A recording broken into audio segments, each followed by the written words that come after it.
Un gran número de guerreros se reunieron bajo la brillante luz de la luna y levantaron sus espadas en alto. Tras prepararse, se lanzaron hacia adelante con un fuerte grito de guerra hacia el vil demonio. Resultó que su oponente era un tipo de pelo blanco que ya mostraba signos de batalla. No esperó a que sus enemigos lo atacaran, sino que se lanzó primero a la batalla. El caballero, que fue el primero en interponerse en el camino del guerrero, se quedó desconcertado, ya que no esperaba que los acontecimientos se desarrollaran tan rápidamente. A su vez, no se detuvo ni un segundo y desató sus oscuros poderes para acabar sin piedad con sus oponentes. Los demás caballeros miraron a su alrededor confundidos, sin comprender lo que acababa de suceder. Mientras tanto, el demonio no se detuvo ahí. Su cuerpo se tensó y se preparó para el siguiente ataque, listo para abalanzarse sobre su oponente con nueva furia y fuerza. Dirigió toda su energía hacia el suelo para atacar a sus enemigos desde el ángulo más inesperado. En el segundo siguiente, todo ese poder brotó del suelo, destruyendo todo a su paso. Los guerreros no esperaban tal ataque, por lo que no tuvieron tiempo de reaccionar ante el peligro. Como resultado, todo a su alrededor se convirtió en una escena de caos absoluto, en la que era imposible sobrevivir. El propio demonio también estaba al borde del colapso, por lo que era poco probable que pudiera continuar la lucha. Se necesitó una fuerza considerable para asestar un golpe tan poderoso a sus enemigos. El propio chico también comenzó a darse cuenta de que había alcanzado su máximo potencial. Cuando intentó levantarse, oyó pasos pesados cerca y el aire a su alrededor se volvió tenso de nuevo. Resultó ser otro guerrero, que inmediatamente se dirigió a él. La chica preguntó desesperadamente por qué el chico había hecho todas esas cosas terribles. Pero la pregunta principal que le interesaba era por qué había vendido su alma al diablo, traicionando a todos sus compañeros. No lo atacó de inmediato porque quería escuchar la respuesta de Knox Reinhofer. El protagonista se preguntó inmediatamente si realmente había traicionado a sus amigos. Él estuvo de acuerdo en que así lo veían ellos, pero él tenía una opinión diferente. Knox Reinhofer afirmó que, en su opinión, eran sus socios los que parecían verdaderos traidores. La chica le pidió que no pusiera excusas y que respondiera cuando se había vuelto tan anormal. A nuestro héroe no le importó compartir lo que le había llevado a cometer actos tan crueles. Resulta que todo comenzó cuando se produjo el aterrizaje de emergencia. En ese momento, el sistema le informó de que había completado la primera parte del juego, llamada Sueño Profético, lo que consiguió en su 27º intento.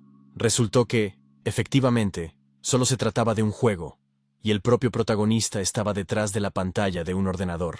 Después de terminarse otro cigarrillo, el chico estaba feliz de haber logrado tanto esta vez. También había conseguido por fin completar todas las misiones secretas. El único problema era que, según las predicciones de los médicos, el joven iba a morir en solo un mes. Ahora la historia retrocede 2 años, cuando el protagonista se enteró de su diagnóstico. El médico le pidió a Yu Chang que intentara aceptar con calma lo que estaba a punto de decirle. Ya sabía que el joven había sido trasladado a su centro desde otro hospital de la ciudad, y que, antes de eso, el paciente ya había cambiado de muchas instituciones médicas. El médico insistió en que Yu Chang debía comprender que el nuevo médico no cambiaría su diagnóstico. Por eso, lo único que podían hacer para ayudarle era recetarle analgésicos fuertes, que no deben abusarse. Así, el protagonista ya llevaba 2 años resignado al hecho de que tarde o temprano moriría. Su estado realmente no mejoraba, así que todo ese tiempo se limitó a quedarse en casa y jugar a videojuegos. El calendario estaba siempre a la vista para contar el tiempo que faltaba, y toda la habitación estaba llena de basura. De repente, Yu Chang sufrió otro ataque de tos. Su cuerpo se estremeció de dolor y jadeó tratando de controlar la respiración, pero los dolorosos espasmos no cesaban. Después de eso, vio inmediatamente otro coágulo de sangre en la palma de su mano. El chico sentía que poco a poco estaba perdiendo su fuerza vital, pero al mismo tiempo comprendía que todos esos remordimientos no cambiarían nada. Mientras tanto, una nueva notificación apareció en su teléfono, distrayéndolo de sus pensamientos. Resultó ser un mensaje del hospital de la ciudad en el que se pedía a Yu Chang que confirmara su cita para una revisión rutinaria. Yu Chang no respondió a los mensajes del médico y lamentó no tener a nadie con quien hablar sobre ello. Tras perder la memoria, el protagonista se había quedado sin nadie y nadie intentó ponerse en contacto con él. El problema era que el joven ni siquiera podía ir a ningún sitio en su estado actual. Al dejar el teléfono sobre la mesa, la mirada de Yu Chang se posó inmediatamente en todos sus documentos médicos. También había folletos de iglesias que invitaban a los enfermos a aceptar su desgracia como una prueba de Dios. Enfadado, el protagonista arrugó esos papeles inútiles y los tiró al aire.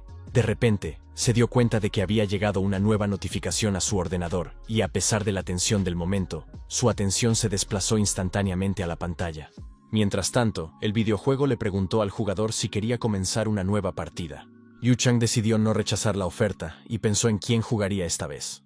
Inmediatamente comenzó a editar su personaje, cambiando cuidadosamente los detalles de su apariencia y habilidades para prepararlo para los desafíos que se avecinaban. Decidió elegir las características de un genio mágico y un genio del combate cuerpo a cuerpo.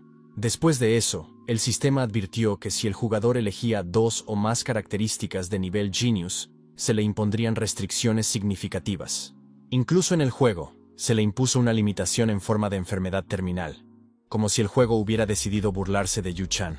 El chico se rió amargamente ante esta triste coincidencia, sintiendo tanto dolor como ironía por lo que estaba sucediendo, como si el destino se burlara de él. Después de eso, confirmó que quería comenzar el juego con el personaje que había creado. De repente, Yu Chang sintió una extraña sensación, como si algo lo estuviera empujando hacia algún lugar. Luchó por mantenerse en su silla, sintiendo que su cuerpo se doblaba bajo una fuerza desconocida. Al caer al suelo, el protagonista pensó inmediatamente que había llegado su hora. El chico sintió como si le estuvieran retorciendo todos los huesos, lo que le causó un dolor increíble. De repente, el sistema informó de que se había producido un cambio de nombre de personaje no autorizado, tras lo cual comenzó la sincronización. Un par de segundos más tarde, la configuración del personaje se completó y Yu Chang entró literalmente en el juego. Se encontró en una cama desconocida, respirando con dificultad, tratando de recuperar el sentido y comprender dónde estaba después de todo lo que había sucedido.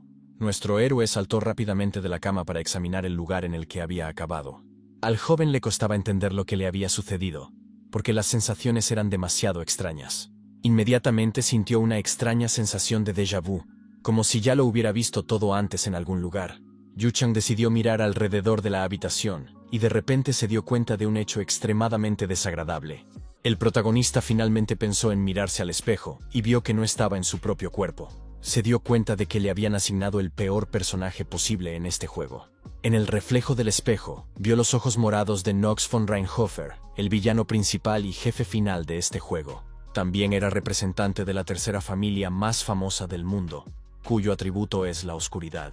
Este tipo estaba directamente involucrado con la peor organización criminal del mundo llamada Los Durmientes, y era el menor de los 5 hijos de los Reinhofer. Esta familia es conocida principalmente por haber criado generaciones de talentosos espadachines y poderosos magos, y en esta familia dotada, Knox era la eterna oveja negra. Debido a su falta de talento, el joven comenzó a odiar el mundo, y terminó haciendo un pacto prohibido con el diablo. El protagonista se miró en el espejo conmocionado y se tocó su nuevo cuerpo, dándose cuenta de que realmente había sucedido. En ese momento, apareció una notificación del sistema detrás de él, y la brillante pantalla captó instantáneamente su atención. La información principal sobre Knox von Reinhofer, sus bonificaciones y limitaciones, se mostró frente a él. El protagonista miró inmediatamente la ventana de estadísticas, que enumeraba todas sus características. No podía creer que solo tuviera 2 puntos de resistencia, lo cual era una cantidad insignificante. Sus limitaciones incluían una enfermedad terminal, debilidad, sensibilidad al frío, susceptibilidad a las enfermedades y obsesión. Al personaje también le quedaba solo 1 año de vida, lo que complicaba aún más las cosas. Todo esto se debía a que Yu Chang quería que se pareciera lo más posible a él mismo. Quería que Knox Reinhofer también tuviera una enfermedad terminal y estuviera privado de toda esperanza. Pero, por supuesto, el protagonista no podía imaginar que tendría que vivir